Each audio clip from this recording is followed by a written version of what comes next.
મારું નામ Narendrabhai Pandav, ward number 7ના કોર્પોરેટર અને લાઇટ એન્ડ ફાયરના વાઇસ ચેરમેન તરીકે. હું રાત્રના 1 વાગ્યા સુધી જાગતો હતો અને ત્યાર સુધી વરસાદ ચાલુ થયો રાતના 1 વાગે.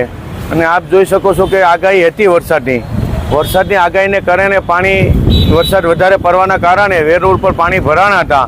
તો આપ જોઈ શકો છો અત્યારે 11:30 થયા છે. અત્યારે લગભગ મારો વિસ્તાર ક્લીન સીટ થઈ ગયેલ છે. દર વખતે આ જ વિસ્તારમાં પાણી ભરાય છે. હવે ધાર્યા કરતાં વરસાદની આગાહી કરતાં વધારે જો ઇંચ વરસાદ પડતો હોય તો કોઈ પણ જગ્યાએ પાણી ભરાતા હોય. આપ જુઓ બીજા રાજ્યમાં ધાર્યા કરતાં વધારે પાણી ભરાતા ઘણો સમય લાગે છે, પણ સુરત શહેર એક એવું સ્વસ્થ છે કે જેનું નિરાકરણ વહેલી તકે થઈ શકે છે.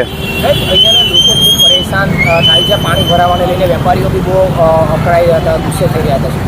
આમાં એવું છે કે આ કતારગામ વેર રોડ છે એ પહેલેથી નીચો વિસ્તાર છે એવું મને વર્ષોથી પાણી, પણ થોડો ઘણો વરસાદ વધારાને કારણે 1-2 કલાક તો જેનું શોષણ કરવું પડતું હોય છે. પણ અત્યારે આપ જોઈ શકો છો 2 થી 3 કલાકમાં ક્લીન સીટ થઈ ગયું છે. એવું નથી કે આપણે મીડિયાની સામે નથી બોલતા. આપ બી જોઈ શકો પાણી હતું અને અત્યારે નથી, આપ બી બતાવી શકો છો.